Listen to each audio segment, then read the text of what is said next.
내가 지들 아파트 전세금 보태주느라 남편이랑 여행 한번 못 가고 적금을 깼거든. 그런데 어제 내 생일에는 지들 바쁘다고 달랑 식당 하나 예약해두고 밥만 쫓기듯 먹고 일어나더라고. 나한테 밥 사주는 그 2시간이 그렇게 아깝고 지루했을까? 얼마 전 친목 모임에서 평소 참 점잖고 참을성 많던 친구가 결국 눈물을 쏟아내는 모습을 그저 묵묵히 지켜봐야만 했습니다. 내가 대체 뭘 그렇게 잘못한 건지 모르겠다며 가슴을 치는 친구의 말에 모임에 있던 우리 모두가 숙연해졌습니다. 그 마음이 어떤 건지 너무나 잘 아니까요. 자식 입에 밥 들어가는 것만 봐도 배가 불렀고 남들 입는 좋은 옷 못 입혀준 게 평생의 한이 되어 다 커서 가정을 꾸린 자식에게도 어떻게든 하나라도 더 쥐어주려 바둥거리며 살았습니다. 그런데 돌아오는 건 묘하게 귀찮아하는 눈빛과 의무감으로 억지로 마주 앉아 있는 듯한 차가운 공기뿐입니다. 다 퍼주고도 눈치를 보는 내 신세가 처량해서 며칠 밤낮을 남몰래 베개를 적셔본 경험 다들 한 번쯤은 안고 계실 겁니다. 마음을 다해 퍼줄수록 오히려 멀어지는 이 억울한 현실. 오늘 그 이유와 해법을 함께 들여다보겠습니다. 영상 시작 전 구독과 좋아요 한 번만 눌러주세요. 다음 영상이 올라왔을 때 바로 보실 수 있습니다. 자식 내외와 평화롭게 지내기 위해 우리가 가장 먼저 훈련해야 할 첫 번째 거리두기는 바로 공간과 태도의 거리입니다. 저는 이것을 마음속의 손님 대접이라고 부르고 싶습니다. 아들네가 분가하고 처음 새 집으로 이사를 갔을 때의 일입니다.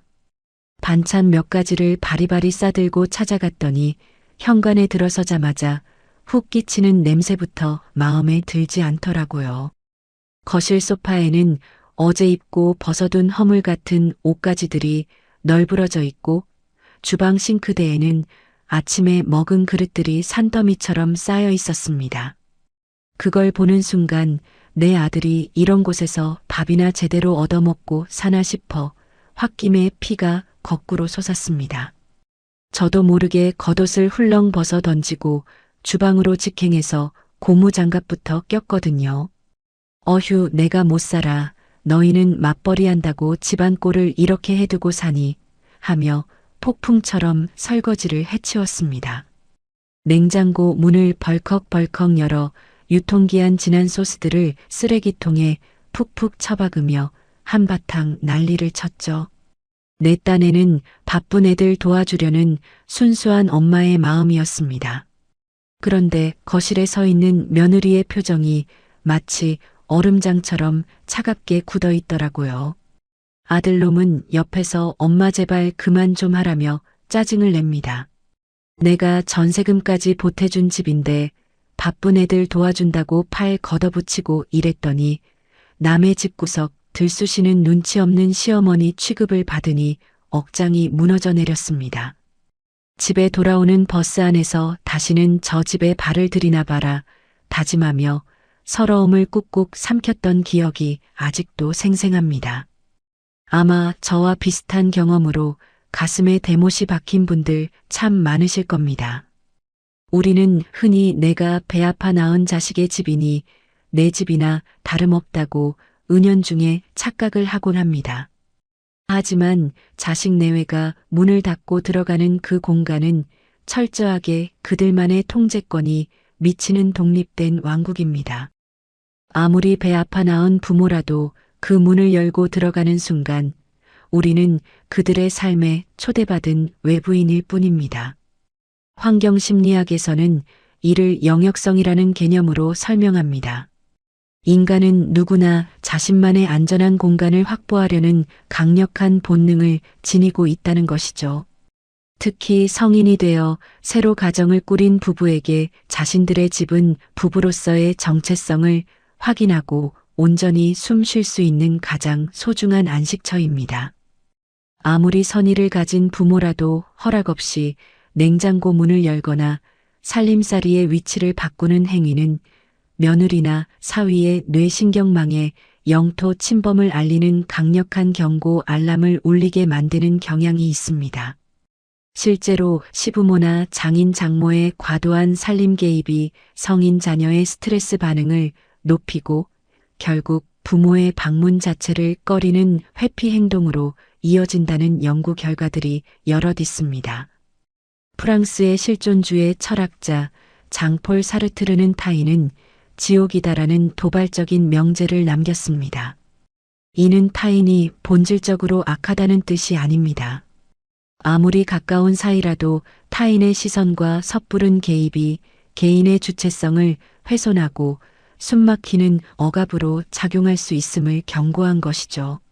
사랑과 걱정이라는 이름으로 포장된 부모의 무의식적인 간섭이야말로 자식 부부에게는 벗어날 수 없는 가장 무거운 지옥이 될 수 있다는 사실을 우리는 뼈아프게 인정해야만 합니다. 그렇다면 어떻게 해야 할까요? 자식의 집에 갈 때는 철저하게 아주 귀하고 예의 바른 손님이 되는 겁니다. 현관문을 들어서는 순간부터 마음속으로 딱 한 가지만 되뇌세요. 나는 지금 귀한 손님으로 초대받은 것이다 라고요. 집안이 아무리 엉망진창이라도 절대 고무장갑을 끼거나 빗자루를 들지 마세요. 거실 소파에 다소곳이 앉아 내어주는 차를 마시며 딱 2시간만 머물다 일어나는 겁니다. 눈에 거슬리는 것이 보여도 입은 무겁게 닫고 오직 칭찬만 하세요. 우리 며느리 커피 내리는 솜씨가 참 좋네. 집이 아늑하게 정리가 잘 되어 있구나 하고 덕담만 건네는 겁니다. 처음에는 입이 근질근질하고 내가 뭐 하는 짓인가 싶어 답답하시겠지만 딱 3번만 참고 손님처럼 행동해 보세요.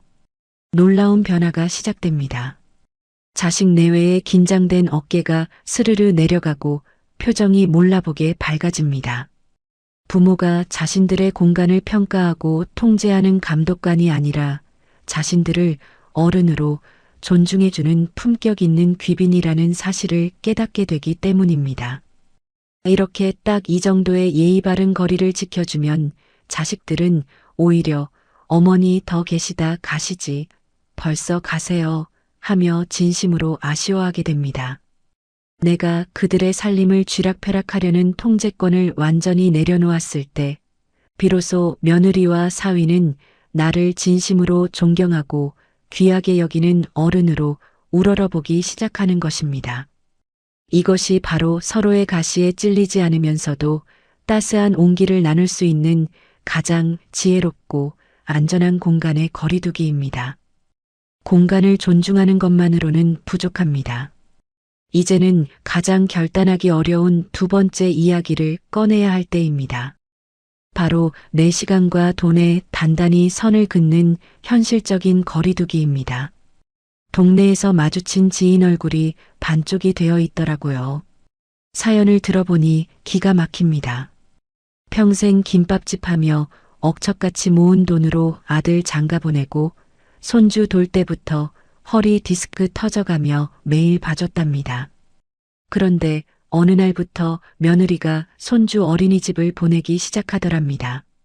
형님은 당연히 이제 좀 쉬시겠구나 했죠.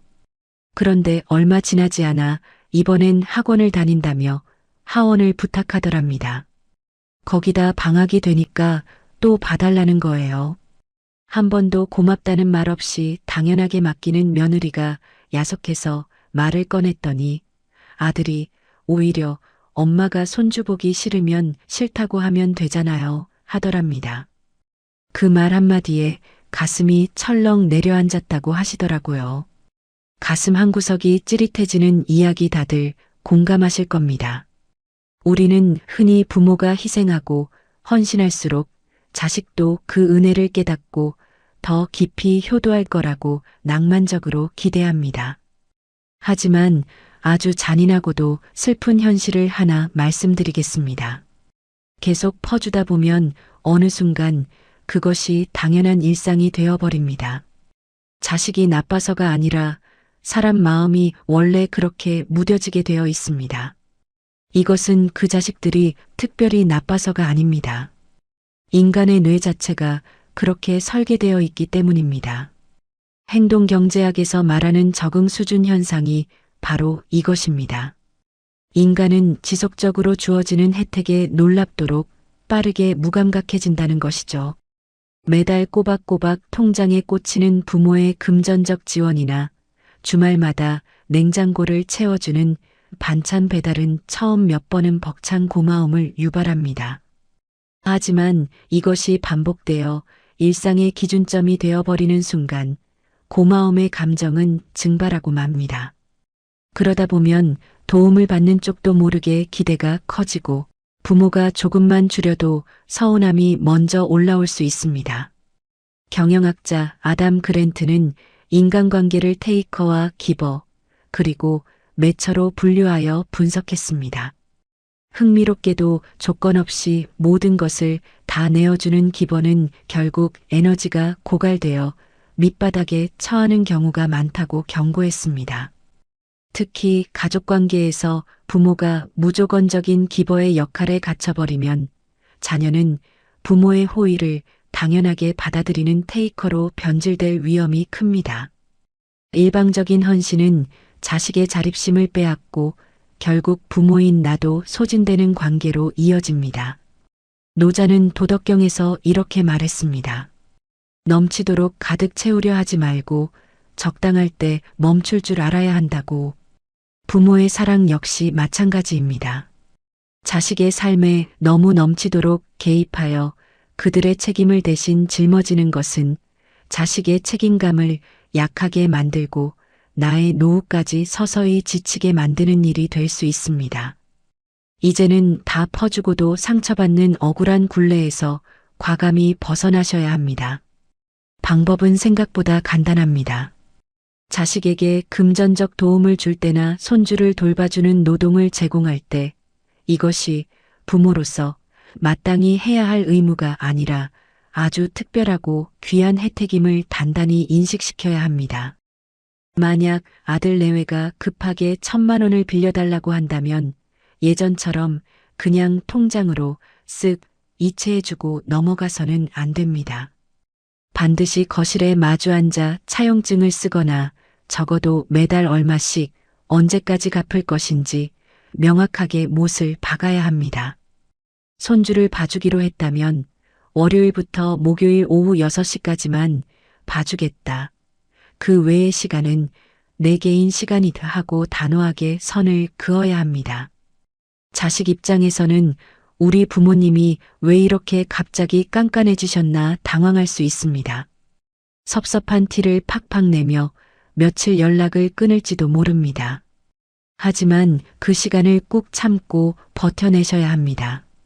공과 사를 명확히 구분하고 자신의 몫을 당당하게 요구하는 단호한 부모 앞에서는 자식 내외도 결코 함부로 굴지 못합니다. 오히려 자신들이 어른 대 어른으로 존중받는다는 느낌을 무의식적으로 받게 되어 부모의 권위와 존재감을 훨씬 더 묵직하게 받아들입니다. 내 노후자금 다 내어주고 골병들어 누워있는 부모는 자식에게 불쌍하고 부담스러운 짐 덩어리일 뿐입니다. 하지만 끝까지 내 몫의 통장을 움켜쥐고 내 시간과 체력의 한계를 분명히 선언하며 꼿꼿하게 자립한 부모는 자식에게 가장 존경받는 든든한 큰 산이 됩니다. 다 퍼줄수록 오히려 가벼워지는 것이 부모의 무게입니다. 돈과 노동의 밸브를 단단히 조이는 것, 역설적이게도 이것이 자식의 자립심을 키워주고 부모인 내가 진정으로 귀한 대접을 받는 가장 현실적이고 강력한 무기입니다. 내 시간과 돈에 단단히 선을 그었다면 이제 세 번째로 우리가 반드시 짚고 넘어가야 할 이야기가 하나 남아 있습니다. 바로 자식 부부 사이에 무의식적으로 끼어들어 편을 가르는 습관, 말 한마디에 거리두기입니다. 얼마 전 오랜만에 딸아이와 단둘이 점심을 먹었습니다. 밥을 먹다 말고 딸이 갑자기 눈시울을 붉히며 남편 흉을 보기 시작하더라고요. 김서방이 요즘 매일 술 마시고 늦게 들어오고 집안일은 손가락 하나 까딱 안 한다며 시댁 식구들 험담까지 늘어놓는데 그걸 듣는 순간 제 가슴이 활활 타오르기 시작했습니다. 내가 눈에 넣어도 안 아플 내 귀한 딸을 어떻게 키웠는데 감히 남의 집 귀한 딸 데려다가 식모 취급을 해 싶어 당장이라도 사위한테 전화해서 한바탕 엎어버리고 싶은 걸 꾹 참았습니다. 결국 저도 모르게 딸 손을 꽉 잡고 그래 그 집안 사람들이 원래 좀 이기적이더라. 내가 참느라 얼마나 고생이 많닌 하며 맞장구를 쳐버렸습니다. 그날 이후로 저는 사위 얼굴만 보면 부하가 치밀어 올라 제대로 웃어지지가 않더라고요. 명절에 사위가 인사를 와도 쳐다보기도 싫고 퉁명스럽게 대하게 되니 딸내미가 중간에서 안절부절 못하며 오히려 저한테 짜증을 내는 겁니다. 엄마 제발 그만 좀 해. 우리가 알아서 할 테니까. 내 딸 편들어준 죄밖에 없는데 졸지에 사위 미워하는 못된 장모가 되어버린 그 억울함. 아마 많은 분이 고개를 끄덕이실 겁니다. 내 자식이 밖에서 마음고생하는 걸 보면 어느 부모가 가만히 있을 수 있겠습니까?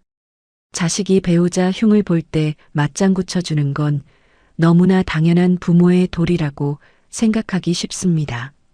하지만 가족 심리학의 관점에서 보면 이것만큼 자녀의 결혼 생활을 조용히 흔들고 부모 자식 관계까지 멀어지게 만드는 습관도 없습니다. 정신과 의사이자 가족 치료의 선구자인 머레이 보웨는 삼각관계 이론을 통해 이렇게 설명합니다. 두 사람 사이에 갈등이나 스트레스가 발생하면 인간은 본능적으로 제3자를 끌어들여 불안을 해소하려 한다는 것이죠. 딸이 엄마에게 남편 흉을 보는 행위가 바로 그 삼각관계 형성의 과정입니다. 이때 부모가 덜컥 자식의 편을 들며 배우자를 비난하는 순간 아주 끔찍한 부작용이 발생합니다. 일시적으로는 자식의 화가 풀리고 내 편이 생겼다는 안도감을 느낄지 모르지만 장기적으로는 부부 스스로 갈등을 해결하고 소통하는 자생력을 완전히 잃어버리게 됩니다. 갈등이 생길 때마다 쪼르르 부모에게 달려와 고자질하는 미성숙한 패턴이 반복되는 것이죠. 게다가 부모의 머릿속에는 며느리나 사위에 대한 부정적인 편견이 콘크리트처럼 단단하게 굳어져 버려 결국 돌이킬 수 없는 깊은 골이 패이고 맙니다. 철학자 임마누엘 칸트는 인간은 타인을 수단이 아닌 목적으로 대우해야 한다고 강조했습니다. 자식의 배우자 역시 내 자식을 위한 부속품이 아니라 그 자체로 존중받아야 할 온전한 인격체입니다. 부모가 자식의 불평에 동조하여 그들의 배우자를 깎아내리는 것은 궁극적으로는 내 자식의 삶의 기반을 뒤흔드는 오만한 간섭입니다. 그렇다면 자식이 찾아와 배우자 흉을 볼 때 우리는 어떻게 대처해야 할까요? 답은 아주 명확합니다. 감정의 과속 방지턱을 묵직하게 설치하는 겁니다. 딸이 사위 흉을 보거나 아들이 며느리 험담을 늘어놓을 때 절대같이 흥분해서 맞장구 치거나 욕을 해서는 안 됩니다. 그저 가만히 고개를 끄덕이며 아휴, 내가 참 속상하겠구나 하고 자녀의 감정 자체만 짧게 읽어주고 끝내세요. 그리고 곧바로 대화의 흐름을 다른 곳으로 돌려버리세요. 그래, 부부 사이 일은 둘이 알아서 잘 풀겠지. 그나저나 너 요새 회사 일은 어떠니? 하고 능청스럽게 화제를 전환하는 겁니다.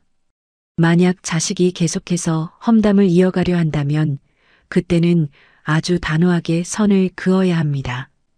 엄마는 김서방이나 세아가 흉보는 소리 듣기 싫다. 좋은 이야기만 하고 가렴.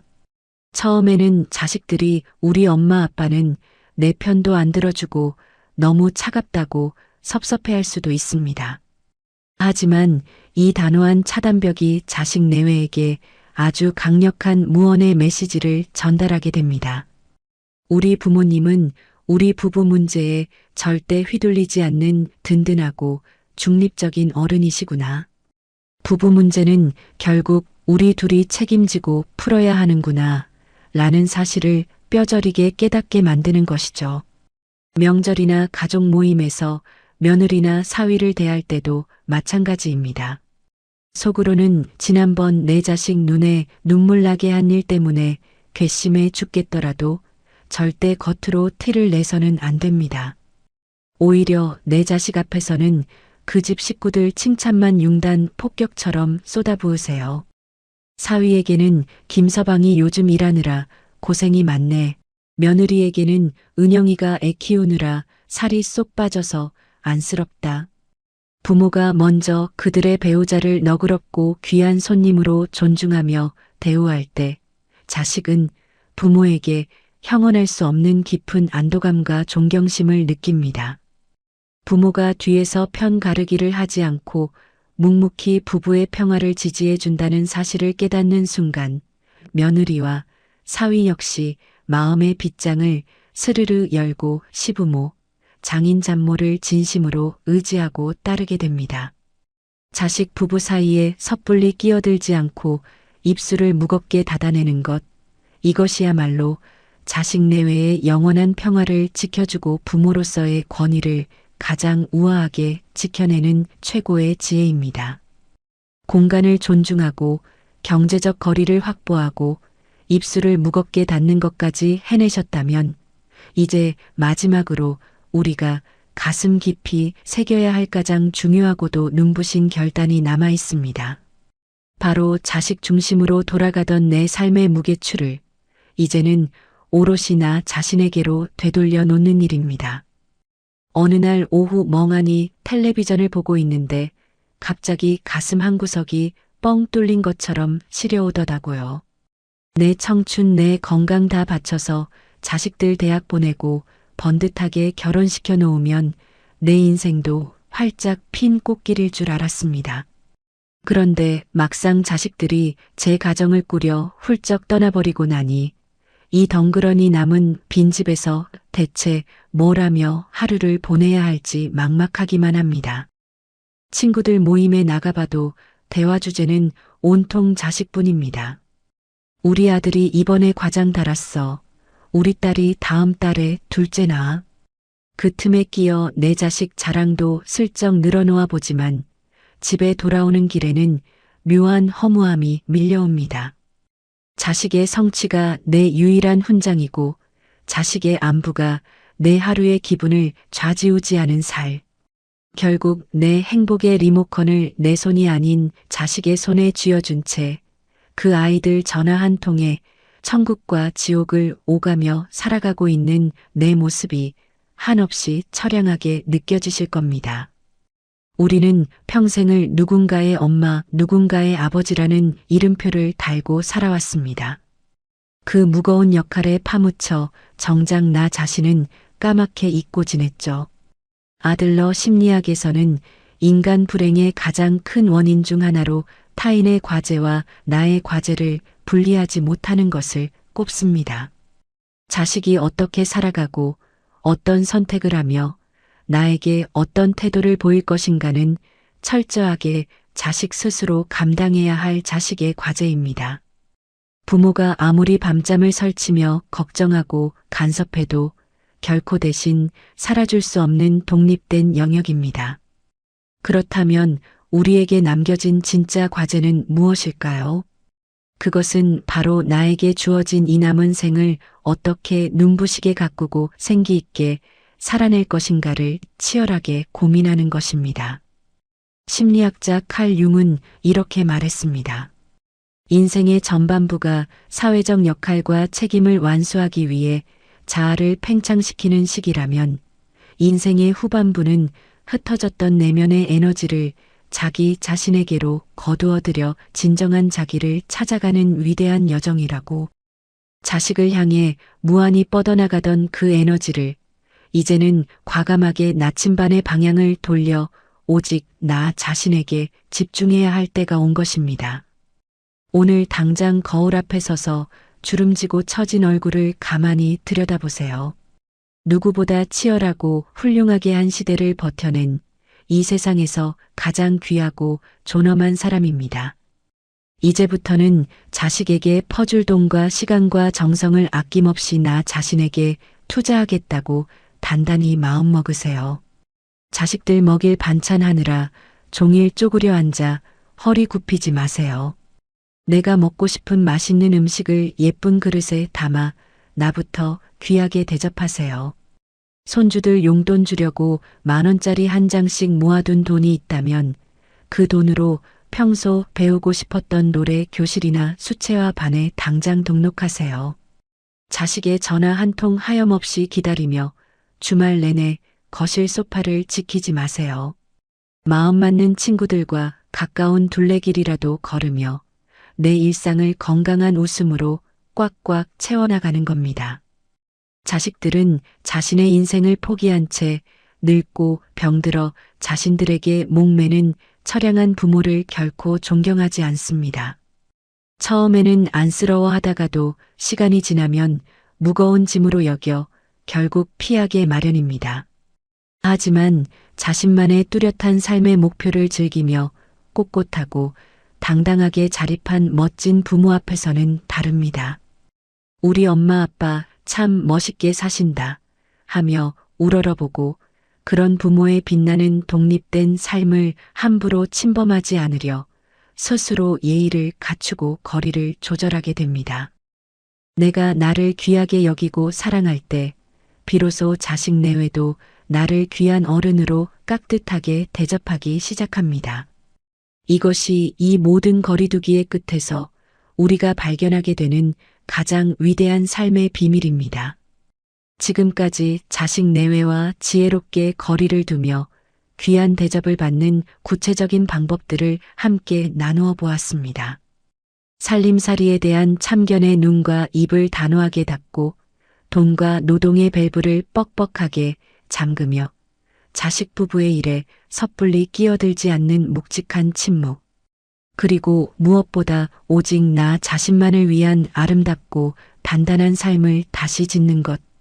이 모든 과정이 처음에는 낯설고 외롭게 느껴지실지도 모릅니다. 내가 평생을 바친 내 새끼들인데 어쩌다 이렇게 남처럼 선을 긋고 살아야 하나 가슴 한구석이 휑하게 시려오실 수도 있습니다. 하지만 꼭 기억해 주세요. 숲이 건강하게 울창해지기 위해서는 나무와 나무 사이에 바람이 통하고 햇살이 스며들 수 있는 적당한 거리가 반드시 필요합니다. 너무 빽빽하게 붙어 있으면 서로의 햇빛을 가리고 뿌리가 엉켜 결국 다 같이 말라 죽고 맙니다. 부모와 자식의 관계도 이와 똑같습니다. 우리가 조금 물러서서 내어준 그 빈자리야말로 자식이 독립된 어른으로서 튼튼하게 뿌리내릴 수 있는 가장 거룩한 사랑의 공간이자 부모인 내가 온전하고 자유롭게 숨 쉴 수 있는 가장 평화로운 쉼터가 되어줄 것입니다. 다 퍼주고도 상처받는 억울하고 가여운 부모의 굴레에서 이제는 당당하고 우아하게 벗어나세요. 내 통장 단단히 움켜쥐고 내 취미 즐기며 나부터 1순위로 돌보는 건강하고 당당한 시니어가 되세요. 그렇게 내 삶의 뿌리가 깊고 단단해질 때 자식 내외의 진심 어린 존경과 깍듯한 평화는 아주 자연스럽게 여러분의 뒤를 따를 것입니다.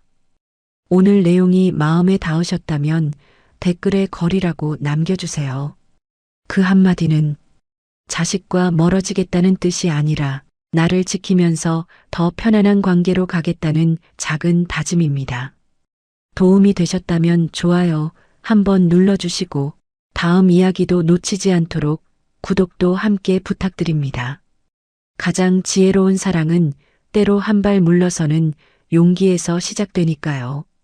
성장하는 시니어가 여러분의 든든한 동반자가 되어 끝까지 함께하겠습니다. 감사합니다.